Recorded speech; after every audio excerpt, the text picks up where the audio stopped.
ਸਤਿ ਸ਼੍ਰੀ ਅਕਾਲ। ਤੁਸੀਂ ਜੁੜੇ ਹੋਏ ਹੋ ਪੰਜਾਬੀ ਰੇਡੀਓ ਯੂਐਸਏ ਦੇ ਨਾਲ ਤੇ ਮੈਂ ਹਾਂ ਪ੍ਰਵੀਨ ਸ਼ਰਮਾ ਲੈ ਕੇ ਹਾਜ਼ਰ ਹਾਂ ਪ੍ਰੋਗਰਾਮ ਖਬਰ ਤੇ ਨਜ਼ਰ। ਖਬਰ ਤੇ ਨਜ਼ਰ ਪ੍ਰੋਗਰਾਮ ਦੇ ਵਿੱਚ ਕੁਝ ਅਹਿਮ ਖਬਰਾਂ, ਕੁਝ ਖਾਸ ਖਬਰਾਂ ਨੂੰ ਲੈ ਕੇ ਗੱਲਬਾਤ ਕਰਾਂਗੇ। ਪਰ ਉਸ ਤੋਂ ਪਹਿਲਾਂ ਧੰਨਵਾਦ ਕਰਦੇ ਚੱਲੀਏ ਸਾਡੇ ਸਪਾਂਸਰਸ ਦਾ, ਜਿਹੜੇ ਜ਼ਰੀਆ ਬਣਦੇ ਨੇ ਇਹਨਾਂ ਪ੍ਰੋਗਰਾਮਾਂ ਨੂੰ ਤੁਹਾਡੇ ਤੱਕ ਪਹੁੰਚਾਉਣ ਦਾ। ਖਾਲਸਾ ਇੰਸ਼ੋਰੈਂਸ ਏਜੰਸੀ ਵਾਲੇ ਪਿਛਲੇ ਕਈ ਦਹਾਕਿਆਂ ਤੋਂ ਇੰਸ਼ੋਰੈਂਸ ਦੇ ਵਿੱਚ ਸ਼ਾਨਦਾਰ ਸੇਵਾਵਾਂ ਦੇਣ ਦੇ ਲਈ ਜਾਣੇ ਜਾਂਦੇ ਨੇ। ਕਿਸੇ ਵੀ ਤਰ੍ਹਾਂ ਦੀ ਇੰਸ਼ੋਰੈਂਸ ਦੇ ਲਈ ਤੁਸੀਂ ਇਹਨਾਂ ਦੇ ਨਾਲ 408 272 2500 ਤੇ ਗੱਲ ਕਰ ਸਕਦੇ ਹੋ। ਟਰਕੀਅਨ ਇਮੀਗ੍ਰੇਸ਼ਨ ਲਾ ਫਰਮ ਵਾਲੇ ਜੇ ਟਰਕੀਅਨ ਇਮੀਗ੍ਰੇਸ਼ਨ ਬਾਬਤ ਤੁਹਾਡਾ ਕੋਈ ਸਵਾਲ ਹੈ, ਕੋਈ ਸਲਾਹ ਕਰਨੀ ਹੈ ਤਾਂ 415 909 0503 ਤੇ ਗੱਲ ਕੀਤੀ ਜਾ ਸਕਦੀ ਹੈ। ਗੁਰਦੀਪ ਸਿੰਘ ਬਿਰਦੀ ਕਲੋਵੀ, ਸਤਨਾਮ ਸਿੰਘ ਸ਼ੇਰਗਿੱਲ ਸਲਮਾ, ਰਵਿੰਦਰ ਹਲਵਾਰਾ ਫਰੈਜ਼ਨੋ, ਚਰਨਜੀਤ ਸਿੰਘ ਬਦਵਾਲ ਪਿਆਰਾ ਸਿੰਘ, ਰਾਹੁਲ ਗੁਰਪਾਲ ਗਿੱਲ ਸੈਕਰਾਮੈਂਟੋ, ਗੁਰਦੀਪ ਸਿੰਘ ਗਿੱਲ ਤੇ ਪਰਿਵਾਰ ਯੂਬਾ ਸਿਟੀ, ਮਨਦੀਪ ਸਿੰਘ, ਸਰਬਜੀਤ ਕੌਰ ਸੈਨ ਹੋਜ਼ੇ, ਮਨਜੀਤ ਸਿੰਘ ਸੈਨ ਹੋਜ਼ੇ, ਮੀਰੀ ਪੀਰੀ ਸੇਵਾ ਸੁਸਾਇਟੀ ਫਰੈਜ਼ਨੋ ਤੇ ਜ਼ੈਂਡਰ ਗਰੁੱਪ ਵਾਲੇ। ਕਿਸੇ ਵੀ ਤਰ੍ਹਾਂ ਦਾ ਘਰ ਖਰੀਦਣਾ ਹੈ ਜਾਂ ਘਰ ਵੇਚਣਾ ਜਾਂ ਲੈਣਾ ਚਾਹੁੰਦੇ ਤੁਸੀਂ ਹੋਮ ਲੋਨ, ਤੇ ਇਹਨਾਂ ਦੇ ਨਾਲ 559 905 2575 ਤੇ ਗੱਲ ਕਰ ਸਕਦੇ ਹੋ। ਵੱਧਦੇ ਹਾਂ ਖਬਰਾਂ ਦੇ ਵੱਲ ਤੇ ਸ਼ੁਰੂਆਤ ਕਰਦੇ ਹਾਂ ਪਾਵਰਕੌਮ ਤੋਂ। ਪੰਜਾਬ ਦੇ ਵਿੱਚ ਵੱਧ ਰਹੀ ਤਪਸ਼ ਨੇ ਪਾਵਰਕੌਮ ਦਾ ਫਿਕਰ ਵਧਾ ਦਿੱਤਾ ਹੈ। ਅਜਿਹਾ ਪਹਿਲੀ ਵਾਰ ਹੋਇਆ ਕਿ ਸਤੰਬਰ ਮਹੀਨੇ ਦੇ ਵਿੱਚ ਵੀ ਬਿਜਲੀ ਦੀ ਖਪਤ ਸਿਖਰ ਵੱਲ ਨੂੰ ਜਾ ਰਹੀ ਹੋਵੇ। ਸੂਬੇ ਦੇ ਵਿੱਚ ਸਤੰਬਰ ਮਹੀਨੇ ਦੇ ਪਹਿਲੇ 10 ਦਿਨਾਂ ਦੇ ਦੌਰਾਨ ਬਿਜਲੀ ਦੀ ਖਪਤ ਪਿਛਲੇ ਵਰ੍ਹੇ ਦੇ ਮੁਕਾਬਲੇ 14% ਵੱਧ ਦਰਜ ਕੀਤੀ ਗਈ ਹੈ ਤੇ ਇਹਨਾਂ 10 ਦਿਨਾਂ ਦੇ ਦੌਰਾਨ ਬਿਜਲੀ ਦੀ ਮੰਗ ਦੇ ਵਿੱਚ 6% ਦਾ ਵਾਧਾ ਵੀ ਦਰਜ ਕੀਤਾ ਗਿਆ। ਸਤੰਬਰ ਦੀ ਮੰਗ ਨੇ ਤਾਂ ਪਿਛਲੇ 3 ਮਹੀਨਿਆਂ ਦੇ ਰਿਕਾਰਡ ਵੀ ਤੋੜ ਦਿੱਤੇ ਨੇ।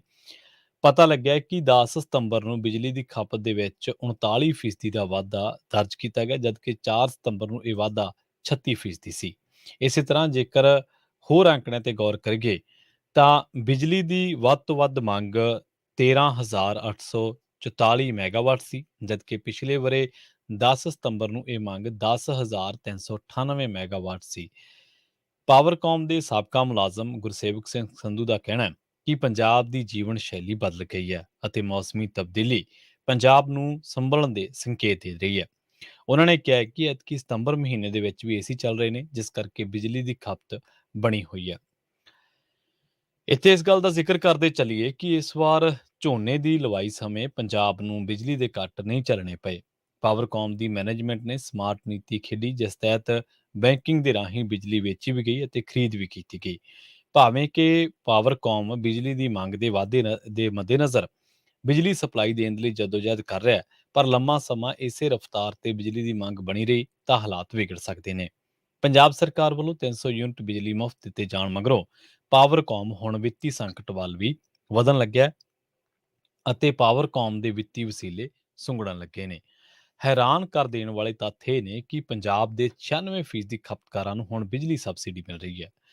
ਪਿਛਲੀ ਸਰਕਾਰ ਵੱਲੋਂ 3 ਰੁਪਏ ਪ੍ਰਤੀ ਯੂਨਿਟ ਦੀ ਬਿਜਲੀ ਸਬਸਿਡੀ ਦੇਣੀ ਸ਼ੁਰੂ ਕੀਤੀ ਗਈ ਸੀ, ਜੋ ਕਿ ਹੁਣ ਵੀ ਜਾਰੀ ਹੈ। ਇਹਨਾਂ 96% ਖਪਤਕਾਰਾਂ ਦੇ ਵਿੱਚੋਂ 72% ਖਪਤਕਾਰਾਂ ਨੂੰ ਜ਼ੀਰੋ ਬਿੱਲ ਆ ਰਹੇ ਨੇ। ਸਿਰਫ 4% ਖਪਤਕਾਰ ਨੇ ਜਿਨ੍ਹਾਂ ਨੂੰ ਕੋਈ ਸਬਸਿਡੀ ਨਹੀਂ ਮਿਲ ਰਹੀ। ਅਗਸਤ ਮਹੀਨੇ ਦਾ ਘਰੇਲੂ ਬਿਜਲੀ ਖਪਤਕਾਰਾਂ ਦੀ ਸਬਸਿਡੀ ਦਾ ਬਿੱਲ 650 ਕਰੋੜ ਰੁਪਏ ਦਾ ਬਣ ਗਿਆ, ਜਦਕਿ ਪਿਛਲੇ ਵਰੇ ਇਸ ਮਹੀਨੇ ਦੀ ਸਬਸਿਡੀ ਬਿੱਲ 180 ਕਰੋੜ ਰੁਪਏ ਦੀ ਸੀ। ਜ਼ੀਰੋ ਬਿੱਲਾਂ ਨੇ ਪਾਵਰਕੌਮ ਦੀ ਵਿੱਤੀ ਚੂਲ ਹਿਲਾ ਕੇ ਰੱਖ ਦਿੱਤੀ ਹੈ। ਅਗਸਤ ਮਹੀਨੇ ਦੀ ਸਬਸਿਡੀ ਵੱਲ ਦੇਖੀਏ ਤਾਂ ਪੰਜਾਬ ਸਰਕਾਰ ਪ੍ਰਤੀ ਘੰਟਾ 2 ਕਰੋੜ ਰੁਪਏ ਬਿਜਲੀ ਸਬਸਿਡੀ ਤੇ ਖਰਚ ਰਹੀ ਹੈ ਤੇ ਰੋਜ਼ਾਨਾ ਔਸਤ 50 ਕਰੋੜ ਰੁਪਏ ਦੀ ਬਿਜਲੀ ਸਬਸਿਡੀ ਜਿਹੜੀ ਆ ਉਹ ਦਿੱਤੀ ਜਾ ਰਹੀ ਹੈ। ਦੂਜੇ ਪਾਸੇ ਪਾਵਰਕੌਮ ਦੇ ਸੀਨੀਅਰ ਅਧਿਕਾਰੀਆਂ ਦਾ ਕਹਿਣਾ ਹੈ, ਉਹਨਾਂ ਨੇ ਅਪੀਲ ਕੀਤੀ ਹੈ ਕਿ ਖਪਤਕਾਰ ਮੌਜੂਦਾ ਮੌਸਮੀ ਹਾਲਾਤਾਂ ਨੂੰ ਦੇਖਦੇ ਹੋਏ ਬਿਜਲੀ ਦੀ ਵਰਤੋਂ ਸੰਜਮ ਦੇ ਨਾਲ ਕਰਨ। ਉਹਨਾਂ ਨੇ ਕਿਹਾ ਕਿ ਪਾਵਰਕੌਮ ਨੇ ਹਾਲੇ ਤੱਕ ਕੋਈ ਬਿਜਲੀ ਦਾ ਕੱਟ ਨਹੀਂ ਲੱਗਣ ਦਿੱਤਾ ਤੇ ਨਿਰਵਿਘਨ ਬਿਜਲੀ ਸਪਲਾਈ ਦੇਣ ਦੇ ਲਈ ਵਚਨਬੱਧ ਹੈ, ਪਰ ਬਿਜਲੀ ਲੋੜ ਨੂੰ ਕਾਬੂ ਵਿੱਚ ਰੱਖਣ ਦੇ ਲਈ ਖਪਤਕਾਰ ਸਹਿਯੋਗ ਕਰਨ। ਉਧਰ ਦੂਜੇ ਪਾਸੇ ਗੱਲ ਕਰੀਏ ਖੁਰਾਕ ਤੇ ਸਿਵਲ ਸਪਲਾਈ ਵਿਭਾਗ ਦੇ ਦਸਤਾਵੇਜ਼ ਚੋਰੀ ਹੋਣ ਸੰਬੰਧੀ ਕੇਸ ਦਰਜ ਕੀਤਾ ਗਿਆ। ਪੰਜਾਬ ਦੇ ਸਾਬਕਾ ਕੈਬਨਿਟ ਮੰਤਰੀ ਭਾਰਤ ਭੂਸ਼ਣ ਆਸ਼ੂ ਦੇ ਨਾਲ ਸੰਬੰਧਿਤ ਟੈਂਡਰ ਘੁਟਾਲੇ ਦੀਆਂ 2 ਫਾਈਲਾਂ ਖੁਰਾਕ ਸਿਵਲ ਸਪਲਾਈ ਅਤੇ ਖਪਤਕਾਰ ਮਾਮਲਿਆਂ ਵਿਭਾਗ ਵਿੱਚੋਂ ਗਾਇਬ ਹੋਣ ਦੇ ਸੰਬੰਧ ਦੇ ਵਿੱਚ ਚੰਡੀਗੜ੍ਹ ਦੀ ਪੁਲਿਸ ਨੇ ਕੇਸ ਦਰਜ ਕਰ ਲਿਆ। ਪਤਾ ਲੱਗਿਆ ਕਿ ਇਹ ਕੇਸ ਥਾਣਾ ਸੈਕਟਰ 3 ਦੀ ਪੁਲਿਸ ਨੇ ਖੁਰਾਕ ਸਿਵਲ ਸਪਲਾਈ ਅਤੇ ਖਪਤਕਾਰ ਮਾਮਲਿਆਂ ਵਿਭਾਗ ਦੀ ਸੁਪਰਡੈਂਟ ਰਾਮਜੀਤ ਕੌਰ ਦੀ ਸ਼ਿਕਾਇਤ ਦੇ ਆਧਾਰ ਤੇ ਦਰਜ ਕੀਤਾ। ਸ਼ਿਕਾਇਤਕਰਤਾ ਨੇ ਇਹ ਸ਼ਿਕਾਇਤ ਦਿੱਤੀ ਹੈ ਕਿ ਵਿਭਾਗ ਦੇ ਕੁਝ ਦਸਤਾਵੇਜ਼ ਚੋਰੀ ਹੋਏ ਨੇ। ਇਸ ਬਾਰੇ ਜਾਣਕਾਰੀ ਮਿਲਦੇ ਹੀ ਥਾਣਾ ਸੈਕਟਰ 3 ਦੀ ਪੁਲਿਸ ਨੇ ਅਣਪਛਾਤੇ ਵਿਅਕਤੀਆਂ ਦੇ ਖਿਲਾਫ ਕੇਸ ਦਰਜ ਕਰਕੇ ਮਾਮਲੇ ਦੀ ਜਾਂਚ ਸ਼ੁਰੂ ਕਰ ਦਿੱਤੀ ਹੈ। ਵਿਜੀਲੈਂਸ ਬਿਊਰੋ ਨੇ ਲੰਘੇ ਦਿਨੀ ਪੰਜਾਬ ਦੇ ਸਾਬਕਾ ਕੈਬਨਿਟ ਮੰਤਰੀ ਭਾਰਤ ਭੂਸ਼ਣ ਆਸ਼ੂ ਨੂੰ ਦਾਣਾ ਮੰਡੀ ਟਰਾਂਸਪੋਰਟੇਸ਼ਨ ਟੈਂਡਰ ਘੁਟਾਲੇ ਦੇ ਵਿੱਚ ਗ੍ਰਿਫਤਾਰ ਕੀਤਾ ਹੋਇਆ। ਇਸ ਮਾਮਲੇ ਨਾਲ ਸੰਬੰਧਿਤ ਵਿਭਾਗ ਦੀਆਂ ਦੋ ਫਾਈਲਾਂ ਪਿਛਲੇ ਕੁਝ ਸਮੇਂ ਤੋਂ ਵਿਭਾਗ ਦੇ ਵਿੱਚੋਂ ਗਾਇਬ ਸਨ। ਉਸ ਸੰਬੰਧੀ ਪੰਜਾਬ ਸਰਕਾਰ ਵੱਲੋਂ ਚੰਡੀਗੜ੍ਹ ਪੁਲਿਸ ਕੋਲੋਂ ਬਣਦੀ ਕਾਰਵਾਈ ਕਰਨ ਦੀ ਮੰਗ ਕੀਤੀ ਗਈ ਸੀ। ਥਾਣਾ ਸੈਕਟਰ 3 ਦੀ ਪੁਲਿਸ ਨੇ ਉਕਤ ਸ਼ਿਕਾਇਤ ਦੇ ਆਧਾਰ ਤੇ ਅਣਪਛਾਤੇ ਵਿਅਕਤੀਆਂ ਦੇ ਖਿਲਾਫ ਕੇਸ ਦਰਜ ਕਰਕੇ ਮਾਮਲੇ ਦੀ ਜਾਂਚ ਸ਼ੁਰੂ ਕਰ ਦਿੱਤੀ ਹੈ। ਸਾਬਕਾ ਵਿਧਾਇਕ ਪਿਰਮਲ ਸਿੰਘ ਧੌਲਾ ਨੂੰ ਪੰਜਾਬ ਕਾਂਗਰਸ ਦੇ ਸੂਬਾ ਪ੍ਰਧਾਨ ਅਮਰਿੰਦਰ ਸਿੰਘ ਰਾਜਾ ਵੜਿੰਗ ਨੇ ਪਾਰਟੀ ਵਿਰੋਧੀ ਗਤੀਵਿਧੀਆਂ ਦੇ ਦੋਸ਼ ਹੇਠ ਪਾਰਟੀ ਦੇ ਵਿੱਚੋਂ ਕੱਢ ਦਿੱਤਾ ਹੈ। ਰਾਜਾ ਵੜਿੰਗ ਦੇ ਨਾਲ ਮੁਲਾਕਾਤ ਕਰਕੇ ਚੰਡੀਗੜ੍ਹ ਤੋਂ ਪਰਤੇ ਕਾਂਗਰਸ ਦੇ ਜ਼ਿਲ੍ਹਾ ਪ੍ਰਧਾਨ ਗੁਰਪ੍ਰੀਤ ਸਿੰਘ ਲੱਕੀ ਪੱਖੋਂ ਨੇ ਕਿਹਾ ਕਿ ਉਹ ਪ੍ਰੈਸ ਕਾਨਫਰੰਸ ਕਰਕੇ ਪਿਰਮਲ ਧੌਲਾ ਨੂੰ ਪਾਰਟੀ ਦੇ ਵਿੱਚੋਂ ਕੱਢਣ ਬਾਰੇ ਪਾਰਟੀ ਵਰਕਰਾਂ ਤੇ ਅਹੁਦੇਦਾਰਾਂ ਨੂੰ ਜਾਣੂ ਕਰਵਾਉਣਗੇ। ਪਿਰਮਲ ਸਿੰਘ ਧੌਲਾ ਨੇ 2017 ਦੇ ਵਿੱਚ ਭਦੌੜ ਸੀਟ ਤੋਂ ਆਮ ਆਦਮੀ ਪਾਰਟੀ ਦੀ ਟਿਕਟ ਤੇ ਵਿਧਾਨ ਸਭਾ ਚੋਣ ਜਿੱਤੀ ਸੀ। ਸੁਖਪਾਲ ਖਹਿਰਾ ਦੇ ਨਾਲ ਵੀ ਉਹ ਆਮ ਆਦਮੀ ਪਾਰਟੀ ਛੱਡ ਕੇ ਕਾਂਗਰਸ ਦੇ ਵਿੱਚ ਸ਼ਾਮਲ ਹੋ ਗਏ ਸਨ। 2022 ਦੀਆਂ ਵਿਧਾਨ ਸਭਾ ਚੋਣਾਂ ਦੇ ਵਿੱਚ ਭਦੌੜ ਤੋਂ ਕਾਂਗਰਸ ਦੀ ਟਿਕਟ ਦੇ ਲਈ ਕਾਫੀ ਦੌੜ ਲੱਗੀ ਸੀ, ਪਰ ਕਾਂਗਰਸ ਹਾਈ ਕਮਾਂਡ ਨੇ ਤਤਕਾਲੀ ਮੁੱਖ ਮੰਤਰੀ ਚਰਨਜੀਤ ਸਿੰਘ ਚੰਨੀ ਨੂੰ ਮੈਦਾਨ ਦੇ ਵਿੱਚ ਉਤਾਰ ਦਿੱਤਾ ਸੀ। ਸੂਬੇ ਦੇ ਵਿੱਚ ਜਦੋਂ ਤੋਂ ਆਮ ਆਦਮੀ ਪਾਰਟੀ ਦੀ ਸਰਕਾਰ ਬਣੀ ਹੈ, ਉਦੋਂ ਤੋਂ ਹੀ ਪਿਰਮਲ ਸਿੰਘ ਧੌਲਾ ਹਲਕਾ ਭਦੌੜ ਦੇ ਵਿੱਚ ਪਾਰਟੀ ਗਤੀਵਿਧੀਆਂ ਤੋਂ ਦੂਰ ਚੱਲੇ ਆ ਰਹੇ ਨੇ। ਕਾਂਗਰਸ ਨੇ ਇਸ ਦਾ ਸਖਤ ਨੋਟਿਸ ਲੈਂਦਿਆਂ ਹੁਣ ਉਸ ਨੂੰ ਪਾਰਟੀ ਦੇ ਵਿੱਚੋਂ ਬਾਹਰ ਦਾ ਰਸਤਾ ਦਿਖਾ ਦਿੱਤਾ ਹੈ। ਪੰਜਾਬੀ ਗਾਇਕ ਸਿੱਧੂ ਮੂਸੇਵਾਲਾ ਦੇ ਕਤਲ ਕੇਸ ਦੇ ਵਿੱਚ ਉਹ ਲੜੀਂਦੇ 6ਵੇਂ ਸ਼ੂਟਰ ਦੀਪਕ ਮੁੰਡੀ ਅਤੇ ਉਸ ਦੇ ਦੋ ਸਾਥੀਆਂ ਕਪਿਲ ਪੰਡਤ ਅਤੇ ਰਜਿੰਦਰ ਜੋਕਰ ਦੀ ਗ੍ਰਿਫਤਾਰੀ ਤੇ ਪ੍ਰਤੀਕਿਰਿਆ ਦਿੰਦਿਆਂ ਮਰਹੂਮ ਗਾਇਕ ਦੇ ਪਿਤਾ ਬਲਕੌਰ ਸਿੰਘ ਸਿੱਧੂ ਨੇ ਕਿਹਾ ਹੈ ਕਿ ਦੀਪਕ ਮੁੰਡੀ ਤੇ ਉਸ ਦੇ ਸਾਥੀਆਂ ਦਾ ਫੜੇ ਜਾਣਾ ਕੋਈ ਵੱਡੀ ਗੱਲ ਨਹੀਂ ਹੈ। ਜਦੋਂ ਤੱਕ ਇਸ ਕਤਲ ਦੇ ਸਾਜ਼ਿਸ਼ ਘਾੜੇ ਗੋਲਡੀ ਬਰਾੜ ਅਤੇ ਲਾਰੈਂਸ ਬਿਸ਼ਨੋਈ ਨੂੰ ਫਾਂਸੀ ਨਹੀਂ ਹੁੰਦੀ, ਉਦੋਂ ਤੱਕ ਮੇਰੀ ਆਤਮਾ ਨੂੰ ਸ਼ਾਂਤੀ ਨਹੀਂ ਮਿਲਣੀ। ਉਹ ਪਿੰਡ ਮੂਸਾ ਦੇ ਵਿੱਚ ਸਿੱਧੂ ਮੂਸੇਵਾਲਾ ਦੇ ਪ੍ਰਸ਼ੰਸਕਾਂ ਦੇ ਨਾਲ ਗੱਲਬਾਤ ਕਰ ਰਹੇ ਸਨ। ਉਹਨਾਂ ਨੇ ਕਿਹਾ ਕਿ ਗੈਂਗਸਟਰ ਹੁਣ ਕਾਨੂੰਨ ਦਾ ਭੇਤ ਪਾ ਚੁੱਕੇ ਨੇ ਅਤੇ 100 ਕੇਸ ਦਰਜ ਹੋਣ ਦੇ ਬਾਵਜੂਦ ਵੀ ਉਹ ਕਾਨੂੰਨੀ ਚੋਰ ਮੋਰੀਆਂ ਦੇ ਰਾਹੀਂ ਬਚ ਨਿਕਲਦੇ ਨੇ। ਉਹਨਾਂ ਨੇ ਕਿਹਾ ਕਿ ਕਤਲ ਕਰਨੇ, ਧਮਕੀਆਂ ਦੇਣਾ ਤੇ ਫਿਰੌਤੀਆਂ ਮੰਗਣਾ ਇਹਨਾਂ ਗੈਂਗਸਟਰਾਂ ਦਾ ਧੰਦਾ ਅਤੇ ਲੋਕਾਂ ਦੇ ਵਿੱਚ ਸਹਿਮ ਪੈਦਾ ਕਰਕੇ ਇਹ ਸਰਕਾਰਾਂ ਦੇ ਬਰਾਬਰ ਆਪਣੇ ਧੰਦੇ ਚਲਾ ਰਹੇ ਨੇ। ਰੁੱਖ ਕਰਾਂਗੇ ਹੁਸ਼ਿਆਰਪੁਰ ਦਾ। ਹੁਸ਼ਿਆਰਪੁਰ ਹਰਿਆਣੇ ਪੁਲਿਸ ਥਾਣੇ ਦੇ ਵਿੱਚ ਤੈਨਾਤ ਏਐਸਆਈ ਸਤੀਸ਼ ਕੁਮਾਰ ਵੱਲੋਂ ਜਿਸ ਵੱਲੋਂ ਬੀਤੇ ਦਿਨੀ ਗੋਲੀ ਮਾਰ ਕੇ ਖੁਦਕੁਸ਼ੀ ਕਰ ਲਈ ਸੀ, ਉਸ ਦਾ ਸ਼ਾਮ ਵੇਲੇ ਪੁਲਿਸ ਸਨਮਾਨਾਂ ਦੇ ਨਾਲ ਅੰਤਿਮ ਸੰਸਕਾਰ ਕਰ ਦਿੱਤਾ ਗਿਆ। ਇੱਥੇ ਜ਼ਿਕਰ ਕਰਨਾ ਬਣਦਾ ਹੈ ਕਿ ਏਐਸਆਈ ਨੇ ਖੁਦਕੁਸ਼ੀ ਕਰਨ ਤੋਂ ਪਹਿਲਾਂ ਐਸਐਚਓ ਟਾਂਡਾ ਤੇ ਬਦਸਲੂਕੀ ਕਰਨ ਦਾ ਦੋਸ਼ ਲਾਇਆ ਸੀ। ਸਾਰਾ ਦਿਨ ਪੁਲਿਸ ਕਾਰਵਾਈ ਨੂੰ ਲੈ ਕੇ ਮਾਮਲਾ ਭਖਿਆ ਰਿਹਾ। ਮ੍ਰਿਤਕ ਦੇ ਕੁਝ ਰਿਸ਼ਤੇਦਾਰ ਇਸ ਗੱਲ ਤੇ ਅੜੇ ਰਹੇ ਕਿ ਜਦੋਂ ਤੱਕ ਐਸਐਚਓ ਦੇ ਖਿਲਾਫ ਹੱਤਿਆ ਦੇ ਲਈ ਮਜਬੂਰ ਕਰਨ ਦੀ ਧਾਰਾ ਦੇ ਤਹਿਤ ਕੇਸ ਦਰਜ ਨਹੀਂ ਕੀਤਾ ਜਾਂਦਾ, ਉਦੋਂ ਤੱਕ ਸੰਸਕਾਰ ਨਹੀਂ ਕਰਾਂਗੇ। ਮ੍ਰਿਤਕ ਦੇ ਭਰਾ ਤੇ ਕੁਝ ਸਥਾਨਕ ਜਥੇਬੰਦੀਆਂ ਦੇ ਕਾਰਕੁਨਾਂ ਦਾ ਇਹ ਕਹਿਣਾ ਸੀ ਕਿ ਪੁਲਿਸ ਵੱਲੋਂ ਐਸਐਚਓ ਤੇ 174 ਦੀ ਕਾਰਵਾਈ ਕਰਕੇ ਕੇਸ ਨੂੰ ਰਫਾ-ਦਫਾ ਕਰਨ ਦੀ ਕੋਸ਼ਿਸ਼ ਕੀਤੀ ਜਾ ਰਹੀ ਹੈ। ਦੂਜੇ ਪਾਸੇ ਮ੍ਰਿਤਕ ਦੀ ਪਤਨੀ ਅਤੇ ਕੁਝ ਹੋਰ ਪਰਿਵਾਰਕ ਮੈਂਬਰਾਂ ਨੇ ਪੁਲਿਸ ਵੱਲੋਂ 174 ਦੀ ਕਾਰਵਾਈ ਤੇ ਇਤਰਾਜ਼ ਜਤਾਇਆ ਗਿਆ। ਉਸ ਤੋਂ ਬਾਅਦ ਮ੍ਰਿਤਕ ਦਾ ਅੰਤਿਮ ਸੰਸਕਾਰ ਕਰ ਦਿੱਤਾ ਗਿਆ। ਪਤਾ ਲੱਗਿਆ ਕਿ ਸ਼ਾਮ ਨੂੰ ਐਸਐਚਓ ਦੇ ਖਿਲਾਫ ਕੇਸ ਦਰਜ ਨਾ ਕਰਨ ਤੇ ਸਹਿਮਤੀ ਬਣੀ ਤੇ ਉਸ ਤੋਂ ਬਾਅਦ ਸੰਸਕਾਰ ਕੀਤਾ ਗਿਆ।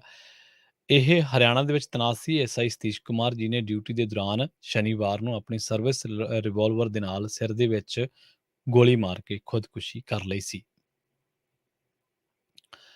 ਉਧਰ ਖਬਰ ਮਿਲ ਰਹੀ ਹੈ ਕਿ ਏਜੀਟੀਐਫ ਦੇ ਏਆਈਜੀ ਗੁਰਮੀਤ ਚੌਹਾਨ ਅਤੇ ਡੀਐਸਪੀ ਬਿਕਰਮਜੀਤ ਸਿੰਘ ਬਰਾੜ ਦੀ ਅਗਵਾਈ ਹੇਠ ਬੀਤੇ ਦਿਨੀ ਨੇਪਾਲ ਬਾਰਡਰ ਤੋਂ ਫੜ ਕੇ ਲਿਆਂਦੇ ਗਏ ਗਾਇਕ ਸਿੱਧੂ ਮੂਸੇਵਾਲਾ ਦੇ ਕਤਲ ਮਾਮਲੇ ਦੇ ਮੁਲਜ਼ਮ ਸ਼ੂਟਰ ਦੀਪਕ ਮੁੰਡੀ, ਕਪਿਲ ਪੰਡਤ ਅਤੇ ਰਜਿੰਦਰ ਜੋਕਰ ਨੂੰ ਪੁਲਿਸ ਨੇ ਸੀਆਈਏ ਸਟਾਫ ਰਾਜਪੁਰਾ ਦੇ ਵਿੱਚ ਰੱਖਿਆ। ਉਹਨਾਂ ਦੇ ਕੋਲੋਂ ਪੁਲਿਸ ਦੇ ਉੱਚ ਅਧਿਕਾਰੀਆਂ ਵੱਲੋਂ ਇੱਥੇ ਪੁੱਛਗਿੱਛ ਕੀਤੀ ਜਾ ਰਹੀ ਹੈ। ਇਹ ਗੱਲ ਪੁਲਿਸ ਵੱਲੋਂ ਗੁਪਤ ਰੱਖੀ ਜਾ ਰਹੀ ਹੈ, ਪਰ ਕੁਝ ਆਲਾ ਮਿਆਰੀ ਸੂਤਰਾਂ ਦੇ ਮੁਤਾਬਕ ਮਾਨਸਾ ਦੀ ਅਦਾਲਤ ਦੇ ਵਿੱਚੋਂ ਪੁਲਿਸ ਰਿਮਾਂਡ ਮਿਲਣ ਤੋਂ ਬਾਅਦ ਇਹਨਾਂ ਤਿੰਨਾਂ ਨੂੰ ਸੀਆਈਏ ਸਟਾਫ ਰਾਜਪੁਰਾ ਦੇ ਵਿੱਚ ਲਿਆਂਦਾ ਗਿਆ। ਭਾਵੇਂ ਕਿ ਇਸ ਸੰਬੰਧੀ ਕੇਸ ਮਾਨਸਾ ਦੇ ਵਿੱਚ ਦਰਜ ਹੈ, ਪਰ ਇਹਨਾਂ ਮੁਲਜ਼ਮਾਂ ਨੂੰ ਏਜੀਟੀਐਫ ਦੇ ਹਵਾਲੇ ਕਰਨ ਦਾ ਮੁੱਖ ਕਾਰਨ ਇਹਨਾਂ ਦੀ ਗ੍ਰਿਫਤਾਰੀ ਦੇ ਵਿੱਚ ਏਜੀਟੀਐਫ ਅਤੇ ਜ਼ੀਰਕਪੁਰ ਦੇ ਡੀਐਸਪੀ ਬਿਕਰਮਜੀਤ ਸਿੰਘ ਬਰਾੜ ਦੀ ਅਹਿਮ ਭੂਮਿਕਾ ਹੋਣਾ ਤੇ ਇਸੇ ਵਾਸਤੇ ਇਹਨਾਂ ਨੂੰ ਏਜੀਟੀਐਫ ਦੇ ਏਆਈਜੀ ਗੁਰਮੀਤ ਚੌਹਾਨ ਦੀ ਅਗਵਾਈ ਹੇਠਲੀ ਡੀਐਸਪੀ ਬਿਕਰਮਜੀਤ ਸਿੰਘ ਬਰਾੜ ਦੀ ਟੀਮ ਦੇ ਹਵਾਲੇ ਕੀਤਾ ਗਿਆ। ਭਾਵੇਂ ਕਿ ਇਹਨਾਂ ਗੈਂਗਸਟਰਾਂ ਵੱਲੋਂ ਪੁਲਿਸ ਦੇ ਹੋਰ ਉੱਚ ਅਧਿਕਾਰੀਆਂ ਨੂੰ ਵੀ ਪੁੱਛਗਿੱਛ ਕੀਤੀ ਜਾ ਰਹੀ ਹੈ, ਪਰ ਮੁੱਖ ਤੌਰ ਤੇ ਇਹਨਾਂ ਦੀ ਨਿਗਰਾਨੀ ਦਾ ਕੰਮ ਡੀਐਸਪੀ ਬਿਕਰਮਜੀਤ ਬਰਾੜ ਕੋਲ ਹੀ ਹੈ। ਇਹ ਵੀ ਕਿਸੇ ਤੋਂ ਭੁੱਲਿਆ ਨਹੀਂ ਹੈ ਕਿ ਗੈਂਗਸਟਰਾਂ ਦੇ ਖਿਲਾਫ ਪੰਜਾਬ ਪੁਲਿਸ ਦੀ ਮੁਹਿੰਮ ਦੇ ਵਿੱਚ ਡੀਐਸਪੀ ਬਿਕਰਮਜੀਤ ਬਰਾੜ ਦਾ ਨਾਂ ਸਭ ਤੋਂ ਉੱਪਰਲੀਆਂ ਸਫਾਂ ਦੇ ਵਿੱਚ ਆਉਂਦਾ ਹੈ। ਦੀਪਕ ਮੁੰਡੀ ਅਤੇ ਉਸ ਦੇ ਦੋਵੇਂ ਸਾਥੀਆਂ ਨੂੰ ਸੀਆਈ ਸਟਾਫ ਰਾਜਪੁਰਾ ਦੇ ਵਿੱਚ ਰੱਖਣ ਦਾ ਇੱਕ ਕਾਰਨ ਇਹ ਵੀ ਦੱਸਿਆ ਜਾ ਰਿਹਾ ਹੈ ਕਿ ਸੀਆਈ ਸਟਾਫ ਖਰੜ ਦੇ ਵਿੱਚ ਪਹਿਲਾਂ ਤੋਂ ਹੀ ਲਾਰੈਂਸ ਬਿਸ਼ਨੋਈ ਨੂੰ ਅਤੇ ਜੱਗੂ ਭਗਵਾਨਪੁਰੀਆ ਨੂੰ ਰੱਖਿਆ ਹੋਇਆ ਅਤੇ ਪੁਲਿਸ ਇਹਨਾਂ ਨੂੰ ਇਕੱਠਾ ਨਹੀਂ ਸੀ ਕਰਨਾ ਚਾਹੁੰਦੀ। ਪੰਜਾਬ ਪੁਲਿਸ ਦੇ ਕੁਝ ਅਧਿਕਾਰੀ ਨੇ ਆਪਣਾ ਨਾਂ ਨਾ ਮੀਡੀਆ ਦੇ ਵਿੱਚ ਆਉਣ ਦੀ ਸ਼ਰਤ ਤੇ ਭਰੋਸੇਯੋਗ ਸੂਤਰਾਂ ਨੂੰ ਦੱਸਿਆ ਕਿ ਮੁੰਡੀ ਤੇ ਉਹਦੇ ਸਾਥੀ ਰਾਜਪੁਰਾ ਦੇ ਵਿੱਚ ਹੀ ਨੇ ਤੇ ਅਗਲੇ ਦਿਨਾਂ ਤੱਕ ਇਹਨਾਂ ਤਿੰਨਾਂ ਮੁਲਜ਼ਮਾਂ ਕੋਲੋਂ ਰਾਜਪੁਰਾ ਦੇ ਵਿੱਚ ਹੀ ਪੁੱਛਗਿੱਛ ਕੀਤੀ ਜਾਵੇਗੀ। ਇਹ ਵੀ ਦੱਸਣਾ ਬਣਦਾ ਹੈ ਕਿ ਤਿੰਨਾਂ ਦੇ ਵਿੱਚੋਂ ਮੂਸੇਵਾਲਾ ਦੇ ਕਤਲ ਦੇ ਵਿੱਚ ਸਿਰਫ ਮੁੰਡੀ ਹੀ ਸ਼ਾਮਲ ਸੀ। ਇਹ ਗੱਲਾਂ ਪੁਲਿਸ ਨੇ ਆਉਣ ਦੀ ਰਿਕਾਰਡ ਕਹੀਆਂ ਨੇ। ਬਾਕੀ ਦੋ ਕਤਲ ਦੇ ਵਿੱਚ ਸ਼ਾਮਲ ਨਹੀਂ ਸਨ। ਇਹ ਵੀ ਪਤਾ ਲੱਗਿਆ ਕਿ ਕਪਿਲ ਪੰਡਤ ਨੇ ਮੁੰਡੀ ਅਤੇ ਬਾਕੀ ਮੁਲਜ਼ਮਾਂ ਨੂੰ ਮੂਸੇਵਾਲਾ ਦੇ ਕਤਲ ਤੋਂ ਪਹਿਲਾਂ ਅਤੇ ਬਾਅਦ ਦੇ ਵਿੱਚ ਪਨਾਹ ਦਿੱਤੀ ਸੀ। ਕਪਿਲ ਪੰਡਤ ਅਦਾਕਾਰ ਸਲਮਾਨ ਖਾਨ ਨੂੰ ਮਾਰਨ ਦੇ ਲਈ ਉਸ ਦੀ ਰੇਕੀ ਵੀ ਕਰਦਾ ਰਿਹਾ। ਮੂਸੇਵਾਲਾ ਦੇ ਕਤਲ ਤੋਂ ਮਗਰੋਂ ਮੁੰਡੀ ਅਤੇ ਕਪਿਲ ਪੰਡਤ ਤਕਰੀਬਨ ਇਕੱਠੇ ਹੀ ਪੰਜਾਬ, ਯੂਪੀ, ਬਿਹਾਰ ਅਤੇ ਪੱਛਮੀ ਬੰਗਾਲ ਦੇ ਵਿੱਚ ਰਹਿੰਦੇ ਰਹੇ। ਰਜਿੰਦਰ ਜੋਕਰ ਵੀ ਇਹਨਾਂ ਦੇ ਨਾਲ ਰਲ ਗਿਆ ਸੀ। ਇਹ ਤਿੰਨੋਂ ਜਾਣੇ ਹਰਿਆਣਾ ਦੇ ਰਹਿਣ ਵਾਲੇ ਨੇ। ਰੁੱਖ ਕਰਦੇ ਹਾਂ ਬਰਨਾਲਾ ਦਾ, ਜਿੱਥੇ ਆਜ਼ਾਦ ਨਗਰ ਦੀ ਸੰਘਣੀ ਵਸੋਂ ਵਾਲੇ ਇਲਾਕੇ ਦੇ ਵਿੱਚ ਮੋਬਾਈਲ ਟਾਵਰ ਲਾਉਣ ਦੇ ਖਿਲਾਫ ਸਥਾਨਕ ਵਾਸੀਆਂ ਵੱਲੋਂ ਇਨਕਲਾਬੀ ਕੇਂਦਰ ਪੰਜਾਬ ਦੀ ਅਗਵਾਈ ਦੇ ਵਿੱਚ ਪ੍ਰਦਰਸ਼ਨ ਕੀਤਾ ਗਿਆ। ਇਹਨਾਂ ਪ੍ਰਦਰਸ਼ਨਕਾਰੀਆਂ ਦਾ ਕਹਿਣਾ ਹੈ ਕਿ ਇੱਥੇ ਕੁਝ ਅਸਰ ਰਸੂਖ ਵਾਲੇ ਬੰਦੇ ਆਪਣੇ ਮੁਨਾਫੇ ਖਾਤਰ ਰਿਹਾਇਸ਼ੀ ਇਲਾਕਿਆਂ ਦੇ ਵਿੱਚ ਮੋਬਾਈਲ ਟਾਵਰ ਲਗਾ ਰਹੇ ਨੇ। ਅਜਿਹੇ ਟਾਵਰ ਲਾਉਣ ਵਾਸਤੇ ਮਿਊਨਿਸਪਲ ਅਧਿਕਾਰੀਆਂ ਕੋਲੋਂ ਅਗਾਊਂ ਮਨਜ਼ੂਰੀ ਲੈਣ ਅਤੇ ਆਲੇ ਦੁਆਲੇ ਦੇ ਬਸ਼ਿੰਦਿਆਂ ਕੋਲੋਂ ਸਹਿਮਤੀ ਦੀ ਲੋੜ ਹੁੰਦੀ ਹੈ, ਪਰ ਇਸ ਮਾਮਲੇ ਦੇ ਵਿੱਚ ਸਥਾਨਕ ਵਾਸੀਆਂ ਦੀ ਸਹਿਮਤੀ ਬਾਰੇ ਕੋਈ ਪੁਸ਼ਟੀ ਨਹੀਂ ਕਰਵਾਈ ਗਈ ਹੈ। ਇਹਨਾਂ ਨੇ ਦੱਸਿਆ ਕਿ ਪਹਿਲਾਂ ਇਹਨਾਂ ਨੇ ਡੀਸੀ ਬਰਨਾਲਾ ਦੇ ਨਾਲ ਮਿਲ ਕੇ ਇਹ ਟਾਵਰ ਨਾ ਲਾਉਣ ਦੀ ਮੰਗ ਕੀਤੀ ਸੀ, ਪਰ ਬਾਵਜੂਦ ਇਸ ਦੇ ਟਾਵਰ ਲਾਉਣਾ ਸ਼ੁਰੂ ਕਰ ਦਿੱਤਾ ਗਿਆ। ਲੋਕਾਂ ਦੇ ਵਿਰੋਧ ਨੂੰ ਦੇਖਦਿਆਂ ਮੋਬਾਈਲ ਟਾਵਰ ਲਾਉਣ ਵਾਲੀ ਕੰਪਨੀ ਨੇ ਕੰਮ ਬੰਦ ਕਰ ਦਿੱਤਾ ਹੈ। ਇਸ ਸੰਬੰਧੀ ਕੁਝ ਅਹੁਦੇਦਾਰਾਂ ਨੇ, ਕੁਝ ਸਥਾਨਕ ਲੋਕਾਂ ਨੇ ਪ੍ਰਸ਼ਾਸਨ ਦੇ ਕੁਝ ਅਧਿਕਾਰੀਆਂ ਨੂੰ ਦੱਸਿਆ ਕਿ ਸਟਾਫ ਨੂੰ ਟਾਵਰ ਲਗਾਏ ਜਾਣ ਬਾਰੇ ਮਨਜ਼ੂਰੀ ਦਾ ਪਤਾ ਲਗਾ ਕੇ ਸੂਚਿਤ ਕਰਨ ਦੇ ਲਈ ਕਿਹਾ ਸੀ। ਰਿਪੋਰਟ ਮਿਲਣ ਤੇ ਹੁਣ ਪ੍ਰਸ਼ਾਸਨ ਨੇ ਭਰੋਸਾ ਦਿੱਤਾ ਕਿ ਬਣਦੀ ਕਾਰਵਾਈ ਕਰਾਂਗੇ। ਪੰਜਾਬ ਦੇ ਰਾਜਪਾਲ ਬਨਵਾਰੀ ਲਾਲ ਪੁਰੋਹਿਤ 12 ਸਤੰਬਰ ਨੂੰ ਪੰਜਾਬ ਦੇ ਸਰਹੱਦੀ ਜ਼ਿਲ੍ਹਿਆਂ ਗੁਰਦਾਸਪੁਰ ਅਤੇ ਪਠਾਨਕੋਟ ਦਾ ਦੌਰਾ ਕਰਨਗੇ, ਜਿੱਥੇ ਉਹ ਸਰਹੱਦੀ ਪਿੰਡਾਂ ਦੇ ਸਰਪੰਚਾਂ ਅਤੇ ਮੋਹਤਬਾਰ ਲੋਕਾਂ ਨੂੰ ਮਿਲਣਗੇ ਅਤੇ ਉਹਨਾਂ ਦੇ ਨਾਲ ਮੀਟਿੰਗਾਂ ਕਰਕੇ ਉਹਨਾਂ ਦੀਆਂ ਮੁਸ਼ਕਲਾਂ ਸੰਬੰਧੀ ਜਾਣਕਾਰੀ ਲੈਣਗੇ। ਇਸ ਦੇ ਨਾਲ ਹੀ ਸੁਰੱਖਿਆ ਪ੍ਰਬੰਧਾਂ ਦਾ ਵੀ ਜਾਇਜ਼ਾ ਲੈਣਗੇ ਅਤੇ ਪੁਲਿਸ ਅਤੇ ਸਿਵਲ ਪ੍ਰਸ਼ਾਸਨ ਦੇ ਉੱਚ ਅਧਿਕਾਰੀਆਂ ਦੇ ਨਾਲ ਮੀਟਿੰਗਾਂ ਕਰਨਗੇ। ਪਿਛਲੇ ਕਈ ਮਹੀਨਿਆਂ ਤੋਂ, ਖਾਸ ਕਰਕੇ ਜਦੋਂ ਤੋਂ ਆਮ ਆਦਮੀ ਪਾਰਟੀ ਦੀ ਸਰਕਾਰ ਆਈ ਹੈ, ਬਨਵਾਰੀ ਲਾਲ ਪੁਰੋਹਿਤ ਕੁਝ ਖਾਸ ਤੌਰ ਤੇ ਐਕਟਿਵ ਦਿਖ ਰਹੇ ਨੇ। ਹਾਲਾਂਕਿ ਪੰਜਾਬ ਦਾ ਰਾਜਪਾਲ ਜਾਂ ਕਿਸੇ ਵੀ ਰਾਜ ਦਾ ਰਾਜਪਾਲ ਜਿਹੜਾ ਹੈ, ਉਹ ਲੋਕਲ ਲੈਵਲ ਤੇ ਵਿਚਰ ਸਕਦਾ ਹੈ, ਪਰ ਇਹਨਾਂ ਦੀਆਂ ਜਿਹੜੀਆਂ ਫੇਰੀਆਂ ਨੇ, ਉਹਨਾਂ ਨੂੰ ਲੋਕ ਭਾਜਪਾ ਦੀ ਜਿਹੜੀ ਪੋਲਿਟਿਕਸ ਆ ਉਹਦੇ ਨਾਲ ਜੋੜ ਕੇ ਦੇਖ ਰਹੇ ਨੇ। ਹੁਣ ਜਿਹੜੇ ਸਿਆਸੀ ਮਾਹਰ ਨੇ, ਉਹ ਕਹਿੰਦੇ ਨੇ ਕਿ ਇਹ ਜਿਹੜੇ ਇਲਾਕੇ ਨੇ ਗੁਰਦਾਸਪੁਰ ਤੇ ਪਠਾਨਕੋਟ, ਇੱਥੇ ਬੀਜੇਪੀ ਦੀ ਜਿਹੜੀ ਪਕੜ ਹੈ ਉਹ ਜ਼ਿਆਦਾ ਹੈ। ਬੀਜੇਪੀ ਖੁਦ ਮੰਨਦੀ ਹੈ ਤੇ ਇਹਨਾਂ ਇਲਾਕਿਆਂ ਦੇ ਵਿੱਚ ਅੱਜ ਕੱਲ੍ਹ ਜਿਹੜੇ ਈਸਾਈ ਧਰਮ ਦਾ ਪ੍ਰਚਾਰ ਆ ਉਹ ਬਹੁਤ ਜ਼ਿਆਦਾ ਹੋ ਰਿਹਾ। ਪਿਛਲੇ ਦਿਨੀ ਆਪਾਂ ਦੇਖਿਆ ਕਿ ਈਸਾਈ ਭਾਈਚਾਰੇ ਤੇ ਸਿੱਖ ਭਾਈਚਾਰੇ ਦੇ ਆਗੂਆਂ ਦੇ ਵਿਚਾਲੇ ਗੱਲਬਾਤ ਵੀ ਹੋਈ ਸੀ, ਪਰ ਉਸ ਤੋਂ ਪਹਿਲਾਂ ਤਰਨ ਦੀ ਘਟਨਾ ਕਰਕੇ ਤਣਾਅ ਬਣ ਗਿਆ ਸੀ। ਹੁਣ ਬਹੁਤੇ ਲੋਕ ਇਹਨਾਂ ਗੱਲਾਂ ਨੂੰ ਛਾਨਣਾ ਉਧਰਲੇ ਐਂਗਲ ਤੋਂ ਵੀ ਲਾ ਰਹੇ ਨੇ ਕਿ ਜਿੱਥੇ ਬੀਜੇਪੀ ਦਾ ਹੋਲਡ ਸਟਰੋਂਗ ਹੈ, ਜਿੱਥੇ ਬੀਜੇਪੀ ਜਿਹੜੀ ਹੈ ਉਹ ਮਜ਼ਬੂਤ ਹੈ, ਉੱਥੇ ਥੋੜ੍ਹੀ ਜਿਹੀ ਅਸਥਿਰਤਾ ਜ਼ਿਆਦਾ ਹੈ ਤੇ ਆਉਣ ਵਾਲੇ ਦਿਨਾਂ ਦੇ ਵਿੱਚ ਪੰਜਾਬ ਦੇ ਵਿੱਚ ਕਿਤੇ ਅਸਥਿਰਤਾ ਵੱਧ ਨਾ ਜਾਵੇ, ਇਸ ਕਰਕੇ ਕੁਝ ਲੋਕ ਇਹਨਾਂ ਚੀਜ਼ਾਂ ਨੂੰ ਬੀਜੇਪੀ ਦੀ ਪੋਲਿਟਿਕਸ ਦੇ ਐਂਗਲ ਤੋਂ ਵੀ ਦੇਖ ਰਹੇ ਨੇ। ਰੁੱਖ ਪੱਛਮੀ ਬੰਗਾਲ ਦਾ ਕਰਦੇ ਹਾਂ, ਜਿੱਥੇ ਭਾਜਪਾ ਦੀ ਰੈਲੀ ਸੀ ਤੇ ਭਾਜਪਾ ਵਰਕਰਾਂ ਤੇ ਤ੍ਰਿਣਮੂਲ ਕਾਂਗਰਸ ਦੇ ਵਰਕਰਾਂ ਦੇ ਦਰਮਿਆਨ ਤਕਰਾਰ ਹੋ ਗਿਆ। ਭਾਜਪਾ ਵਰਕਰਾਂ ਨੇ ਪੁਲਿਸ ਨੂੰ ਦਿੱਤੀ ਸ਼ਿਕਾਇਤ ਦੇ ਵਿੱਚ ਦੋਸ਼ ਲਾਇਆ ਹੈ ਕਿ ਤ੍ਰਿਣਮੂਲ ਕਾਂਗਰਸ ਦੇ ਵਰਕਰਾਂ ਨੇ ਰੈਲੀ ਦੇ ਵਿੱਚ ਪੱਥਰਬਾਜ਼ੀ ਕੀਤੀ ਹੈ ਤੇ ਪੈਟਰੋਲ ਬੰਬ ਵੀ ਸੁੱਟੇ ਨੇ। ਪੁਲਿਸ ਵੱਲੋਂ ਮਾਮਲੇ ਦੀ ਜਾਂਚ ਕੀਤੀ ਜਾ ਰਹੀ ਹੈ। ਲਖੀਮਪੁਰ ਖੀਰੀ ਦਾ ਰੁੱਖ ਕਰਾਂਗੇ, ਜਿੱਥੋਂ ਬੜੀ ਮੰਦਭਾਗੀ ਖਬਰ ਆ ਰਹੀ ਹੈ। ਇੱਥੋਂ ਦੀ ਪੁਲਿਸ ਨੇ ਇੱਕ 15 ਸਾਲਾਂ ਦੀ ਕੁੜੀ ਦੇ ਨਾਲ ਸਮੂਹਿਕ ਜਬਰ ਜਨਾਹ ਦੇ ਦੋਸ਼ ਹੇਠ 5 ਜਣਿਆਂ ਨੂੰ ਹਿਰਾਸਤ ਦੇ ਵਿੱਚ ਲੈਣ ਦੀ ਗੱਲ ਕਹੀ ਹੈ। ਪੁਲਿਸ ਦੇ ਮੁਤਾਬਕ ਘਟਨਾ ਦੇਰ ਰਾਤ ਵਾਪਰੀ ਹੈ। ਪੀੜਤ ਨੇ ਘਰ ਪਹੁੰਚ ਕੇ ਪਰਿਵਾਰ ਨੂੰ ਦੱਸਿਆ ਸੀ ਅਤੇ ਮਾਪਿਆਂ ਨੇ ਤੁਰੰਤ ਇਸ ਕੁੜੀ ਨੂੰ ਜ਼ਿਲ੍ਹਾ ਹਸਪਤਾਲ ਦੇ ਵਿੱਚ ਭਰਤੀ ਕਰਵਾਇਆ ਸੀ ਤੇ ਉਸ ਤੋਂ ਬਾਅਦ ਮੁਹੰਮਦੀ ਪੁਲਿਸ ਥਾਣੇ ਦੇ ਵਿੱਚ ਘਟਨਾ ਬਾਰੇ ਇਤਲਾਹ ਦਿੱਤੀ ਸੀ। ਪੁਲਿਸ ਵਾਲਿਆਂ ਦਾ ਕਹਿਣਾ ਹੈ ਕਿ ਲੜਕੀ ਦੇ ਭਰਾ ਨੇ ਪਿੰਡ ਦੇ ਹੀ 5 ਜਣਿਆਂ ਦੇ ਖਿਲਾਫ ਸ਼ਿਕਾਇਤ ਦਰਜ ਕਰਵਾਈ ਸੀ, ਜਿਸ ਤੋਂ ਬਾਅਦ ਪੁਲਿਸ ਨੇ ਮੁਲਜ਼ਮਾਂ ਨੂੰ ਪੁੱਛ ਪੜਤਾਲ ਦੇ ਲਈ ਹਿਰਾਸਤ ਦੇ ਵਿੱਚ ਲੈ ਲਿਆ। ਉਹਨਾਂ ਨੇ ਕਿਹਾ ਕਿ ਪੀੜਤਾ ਨੇ ਮੈਜਿਸਟ੍ਰੇਟ ਦੇ ਕੋਲ ਬਿਆਨ ਦਰਜ ਕਰਵਾਉਂਦਿਆਂ 4 ਮੁਲਜ਼ਮਾਂ ਦੀ ਪਛਾਣ ਦਾ ਖੁਲਾਸਾ ਕੀਤਾ, ਜੋ ਉਸ ਦੇ ਪਿੰਡ ਦੇ ਨਾਲ ਹੀ ਸੰਬੰਧ ਰੱਖਦੇ ਨੇ ਅਤੇ ਉਸ ਨੂੰ ਪਹਿਲਾਂ ਤੋਂ ਹੀ ਜਾਣਦੇ ਨੇ। ਪੁਲਿਸ ਨੇ ਮੁਲਜ਼ਮਾਂ ਦੇ ਖਿਲਾਫ ਕੇਸ ਦਰਜ ਕਰਕੇ ਅਗਲੀ ਕਾਰਵਾਈ ਸ਼ੁਰੂ ਕਰ ਦਿੱਤੀ ਹੈ। ਜਾਂਦੇ ਜਾਂਦੇ ਇੱਕ ਕੌਮੀ ਕੌਮਾਂਤਰੀ ਖਬਰ ਦੇ ਵੱਲ ਰੁਖ ਕਰਾਂਗੇ, ਜਿੱਥੇ ਕਿ ਭਿਆਨਕ ਹੜ੍ਹਾਂ ਦੀ ਮਾਰ ਹੇਠ ਆਏ ਲੱਖਾਂ ਪਾਕਿਸਤਾਨੀ ਜਿੱਥੇ ਸਰਕਾਰੀ ਮਦਦ ਨੂੰ ਉਡੀਕ ਰਹੇ ਨੇ, ਉੱਥੇ ਹੀ ਬਲੋਚਿਸਤਾਨ ਦੇ ਇੱਕ ਛੋਟੇ ਜਿਹੇ ਪਿੰਡ ਦੇ ਵਿੱਚ ਇੱਕ ਹਿੰਦੂ ਮੰਦਿਰ ਆਸ ਦੀ ਕਿਰਨ ਬਣ ਕੇ ਉੱਭਰਿਆ। ਇੱਥੇ ਹੜ੍ਹ ਪ੍ਰਭਾਵਿਤ 200 ਤੋਂ ਲੈ ਕੇ 300 ਲੋਕਾਂ ਨੂੰ ਭੋਜਨ ਅਤੇ ਆਸਰਾ ਦਿੱਤਾ ਜਾ ਰਿਹਾ। ਇਹਨਾਂ ਲੋਕਾਂ ਦੇ ਵਿੱਚ ਜ਼ਿਆਦਾਤਰ ਮੁਸਲਮਾਨ ਨੇ। ਕੱਛੀ ਜ਼ਿਲ੍ਹੇ ਦੇ ਜ਼ਲਾਲ ਖਾਨ ਪਿੰਡ ਦੇ ਵਿੱਚ ਬਾਬਾ ਮਾਧੋ ਦਾਸ ਦਾ ਮੰਦਿਰ ਉੱਚੀ ਥਾਂ ਤੇ ਹੈ। ਇਸ ਕਰਕੇ ਹੜ੍ਹ ਦੇ ਪਾਣੀ ਤੋਂ ਸੁਰੱਖਿਅਤ ਹੈ ਅਤੇ ਲੋਕਾਂ ਨੂੰ ਹੁਣ ਇੱਥੇ ਆਸਰਾ ਮਿਲ ਗਿਆ ਹੈ। ਬੁਲਾਣ, ਲਹਿਰੀ ਅਤੇ ਹੋਰ ਨਦੀਆਂ ਦੇ ਵਿੱਚ ਆਏ ਹੜ੍ਹ ਕਰਕੇ ਇਹ ਪਿੰਡ ਬਾਕੀ ਸੂਬੇ ਨਾਲੋਂ ਕੱਟਿਆ ਹੋਇਆ ਹੈ। ਦੂਰ ਦਰਾਜ ਦੇ ਇਸ ਇਲਾਕੇ ਦੇ ਲੋਕਾਂ ਨੂੰ ਉਹਨਾਂ ਦੇ ਹਾਲ ਤੇ ਹੀ ਛੱਡ ਦਿੱਤਾ ਗਿਆ ਹੈ। ਸਥਾਨਕ ਹਿੰਦੂ ਭਾਈਚਾਰੇ ਨੇ ਮੰਦਿਰ ਦੇ ਦਰਵਾਜ਼ੇ ਇਹਨਾਂ ਲੋਕਾਂ ਲਈ, ਲੋੜਵੰਦਾਂ ਲਈ ਖੋਲ੍ਹ ਦਿੱਤੇ ਨੇ। ਡੌਨ ਅਖਬਾਰ ਦੀ ਖਬਰ ਦੇ ਹਵਾਲੇ ਨਾਲ ਵੀ ਇਹ ਦੱਸਿਆ ਜਾ ਰਿਹਾ ਹੈ ਕਿ ਲੋਕਾਂ ਦੇ ਨਾਲ ਉਹਨਾਂ ਦੇ ਪਸ਼ੂ ਵੀ ਨੇ। ਸੋ ਬਾਬਾ ਮਾਧੋ ਦਾਸ ਵੰਡ ਤੋਂ ਪਹਿਲਾਂ ਦੇ ਹਿੰਦੂ ਸੰਤ ਸਨ, ਜਿਨ੍ਹਾਂ ਨੂੰ ਇਲਾਕੇ ਦੇ ਹਿੰਦੂ ਅਤੇ ਮੁਸਲਮਾਨ ਬਰਾਬਰ ਮਾਨਤਾ ਦਿੰਦੇ ਸਨ। ਇਲਾਕਾ ਵਾਸੀ ਇਲਤਾਫ ਵਜ਼ਦਰ ਨੇ ਦੱਸਿਆ ਕਿ ਉਹ ਊਠ ਉੱਤੇ ਸਫ਼ਰ ਕਰਦੇ ਸਨ ਅਤੇ ਪਿੰਡ ਵੱਲ ਅਕਸਰ ਆਉਂਦੇ ਰਹਿੰਦੇ ਸਨ। ਉਹਨਾਂ ਨੇ ਧਰਮਾਂ ਦੀਆਂ ਬੰਦਸ਼ਾਂ ਤੋੜੀਆਂ ਸਨ ਅਤੇ ਆਮ ਲੋਕਾਂ ਦੇ ਵਿੱਚ ਭਾਈਚਾਰਕ ਸਾਂਝ ਦਾ ਸੁਨੇਹਾ ਮਜ਼ਬੂਤ ਕੀਤਾ ਸੀ। ਉਹਨਾਂ ਨੇ ਦੱਸਿਆ ਕਿ ਉਹ ਜਾਤਾਂ ਧਰਮਾਂ ਤੋਂ ਉੱਤੇ ਉੱਠ ਕੇ ਸਾਰਿਆਂ ਨੂੰ ਮਨੁੱਖਤਾ ਦੇ ਚਸ਼ਮੇ ਦੇ ਵਿੱਚੋਂ ਹੀ ਦੇਖਦੇ ਸਨ। ਇਸ ਮੰਦਿਰ ਬਾਰੇ ਪਤਾ ਲੱਗਿਆ ਕਿ ਇੱਥੇ 100 ਤੋਂ ਵੱਧ ਕਮਰੇ ਨੇ। ਸਿੰਧ ਤੇ ਬਲੋਚਿਸਤਾਨ ਤੋਂ ਵੀ ਲੋਕ ਆਉਂਦੇ ਨੇ। ਜਿਹੜੇ ਇੱਥੋਂ ਦੇ ਦੁਕਾਨਦਾਰ ਨੇ ਰਤਨ ਕੁਮਾਰ, ਉਹ ਦੱਸਦੇ ਨੇ ਕਿ ਇੱਥੇ ਸਿੰਧ ਤੇ ਬਲੋਚਿਸਤਾਨ ਤੱਕ ਤੋਂ ਵੀ ਲੋਕ ਆਉਂਦੇ ਨੇ ਤੇ ਕੁਝ ਕਮਰਿਆਂ ਦਾ ਹੜ੍ਹਾਂ ਦੇ ਨਾਲ ਨੁਕਸਾਨ ਵੀ ਹੋਇਆ, ਪਰ ਕੁੱਲ ਮਿਲਾ ਕੇ ਢਾਂਚਾ ਸੁਰੱਖਿਅਤ ਹੈ। ਜਿਨ੍ਹਾਂ 300-400 ਲੋਕਾਂ ਨੇ ਸ਼ਰਨ ਲਈ ਆ, ਹਿੰਦੂ ਪਰਿਵਾਰ ਉਹਨਾਂ ਦੀ ਦੇਖਭਾਲ ਕਰ ਰਹੇ ਨੇ। ਇਸ ਤੋਂ ਪਹਿਲਾਂ ਫਸੇ ਹੋਏ ਲੋਕਾਂ ਦੇ ਲਈ ਰਾਸ਼ਨ ਹੈਲੀਕਾਪਟਰ ਦੇ ਰਾਹੀਂ ਸੁੱਟਿਆ ਜਾਂਦਾ ਸੀ। ਪਾਕਿਸਤਾਨ ਦੇ ਵਿੱਚ ਹਾਲੇ ਵੀ ਬਹੁਤ ਸਾਰੇ ਇਲਾਕੇ ਐਸੇ ਨੇ ਜਿੱਥੇ ਜਿਹੜੇ ਰਾਹਤ ਤੇ ਬਚਾਅ ਕਾਰਜ ਮੁਲਾਜ਼ਮ ਨੇ, ਅਫਸਰ ਨੇ, ਉਹਨਾਂ ਦਾ ਪਹੁੰਚਣਾ ਕਾਫੀ ਔਖਾ ਹੈ।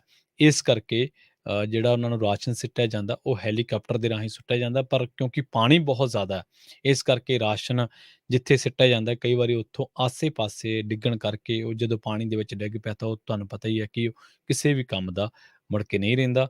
ਪਰ ਜਿਵੇਂ ਇਹਨਾਂ ਨੇ ਦੱਸਿਆ ਕਿ ਜਿਹੜੇ ਇਹ ਮੰਦਿਰ ਹੈ ਮਾਧੋ ਦਾਸ ਜੀ ਦਾ, ਬਾਬਾ ਮਾਧੋ ਦਾਸ ਜੀ ਨੇ ਕੋਈ ਉਹਨਾਂ ਦਾ ਸੀ ਤੇ ਉਹ ਸਾਰੇ ਫਿਰਕਿਆਂ ਨੂੰ ਇਕੱਠਾ ਰੱਖਦੇ ਸਨ।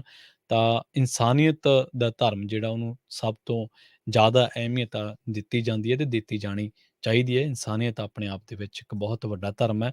ਭੀੜ ਪੈਣ ਤੋਂ ਬਾਅਦ ਮਜ਼ਹਬ, ਫਿਰਕੇ ਨਹੀਂ ਪਰਖੇ ਜਾਣੇ ਚਾਹੀਦੇ। ਜਿਹੜੀ ਰਵੀ ਸਿੰਘ ਨੇ ਖਾਲਸਾ ਏਡ ਵਾਲੇ, ਵਿਸ਼ਵ ਭਰ ਦੇ ਵਿੱਚ ਉਹਨਾਂ ਦੀ ਸ਼ਲਾਘਾ, ਉਹਨਾਂ ਨੂੰ ਵਡਿਆਈ ਇਸੇ ਕਰਕੇ ਮਿਲਦੀ ਆ। ਹਾਲਾਂਕਿ ਕਈ ਵਾਰੀ ਲੋਕ ਉਹਨਾਂ ਦੀ ਨਜਾਇਜ਼ ਜ਼ਾਇਆ ਆਲੋਚਨਾ ਵੀ ਕਰ ਦਿੰਦੇ ਨੇ ਕਿ ਤੁਸੀਂ ਕੀ ਖੱਟਿਆ, ਪਰ ਉਹ ਕਹਿੰਦੇ ਨੇ ਕਿ ਮੈਂ ਬਾਬਾ ਜੀ ਦੇ, ਬਾਬਾ ਗੁਰੂ ਨਾਨਕ ਜੀ ਦੇ ਜਿਹੜਾ ਲੰਗਰ ਹੈ ਮੈਂ ਉਹਨੂੰ ਅੱਗੇ ਤੋਰ ਰਿਹਾ ਤੇ ਯਤਨ ਕਰ ਰਿਹਾ, ਮਤਲਬ ਉਹ ਤਾਂ ਕ੍ਰੈਡਿਟ ਵੀ ਨਹੀਂ ਲੈਂਦੇ। ਤਾਂ ਅੱਜ ਤੱਕ ਉਹਨਾਂ ਨੇ, ਤੁਸੀਂ ਦੇਖ ਲਓ ਉਹਨਾਂ ਫੋਟੋਆਂ ਦੇਖ ਲਓ, ਖਬਰਾਂ ਪੜ੍ਹ ਲਓ, ਜੰਮੂ ਕਸ਼ਮੀਰ ਦੇ ਹੜ੍ਹ, ਉੱਤਰਾਖੰਡ ਦੇ ਹੜ੍ਹ, ਸੀਰੀਆ ਤੇ ਇਰਾਕ ਜਿੱਥੇ ਅਸਥਿਰਤਾ ਬੜੀ, ਜਿੱਥੇ ਪਤਾ ਨਹੀਂ ਕਿ ਇਸਲਾਮਿਕ ਸਟੇਟ ਨੇ ਕਿਹਨੂੰ ਅਗਵਾ ਕਰ ਲੈਣਾ, ਉੱਥੋਂ ਤੱਕ ਵੀ ਉਹਨਾਂ ਨੇ ਜਿਹੜੇ ਲੰਗਰ ਆ ਉਹ ਪਹੁੰਚਾਏ ਆ। ਸੋ ਇਸੇ ਕਰਕੇ ਸਾਨੂੰ ਸਾਰਿਆਂ ਨੂੰ ਹੀ ਮਨੁੱਖਤਾ ਦੀ ਵਿਪਤਾ ਵੇਲੇ ਰਲ ਕੇ ਖੜਨਾ ਚਾਹੀਦਾ, ਬਗੈਰ ਇਹ ਸੋਚੇ ਕਿ ਆਹ ਬੰਦਾ ਫਲਾਂ ਫਿਰਕੇ ਦਾ, ਬਗੈਰ ਇਹ ਸੋਚੇ ਕਿ ਇਹ ਤਾਂ ਇਲਾਕਾ ਸਾਡੇ ਤੋਂ ਦੂਰ ਹੈ ਜਾਂ ਇਸ ਇਲਾਕੇ ਨਾਲ ਅਸੀਂ ਤਾਲੁਕਾਤ ਨਹੀਂ ਰੱਖਦੇ। ਸੋ ਪੰਜਾਬੀ ਪੰਜਾਬੀ ਰੇਡੀਓ USA ਦੇ ਪ੍ਰੋਗਰਾਮ ਖਬਰ ਤੇ ਨਜ਼ਰ ਦੇ ਵਿੱਚ ਇੰਨਾ ਹੀ, ਪੰਜਾਬੀ ਖਬਰਾਂ ਦੇ ਵਿੱਚ ਇੰਨਾ ਹੀ। ਮੈਨੂੰ ਪ੍ਰਵੀਨ ਸ਼ਰਮਾ ਨੇ ਦਿਓ ਇਜਾਜ਼ਤ। ਜੁੜੇ ਰਹੋ ਪੰਜਾਬੀ ਰੇਡੀਓ USA ਦੇ ਨਾਲ। ਤੇ ਆਖਿਰ ਦੇ ਵਿੱਚ ਇੱਕ ਵਾਰ ਫਿਰ ਤੋਂ ਤੁਹਾਨੂੰ ਸਭ ਨੂੰ ਪਿਆਰ ਸਤਿਕਾਰ ਸਹਿਤ ਸਤਿ ਸ਼੍ਰੀ ਅਕਾਲ।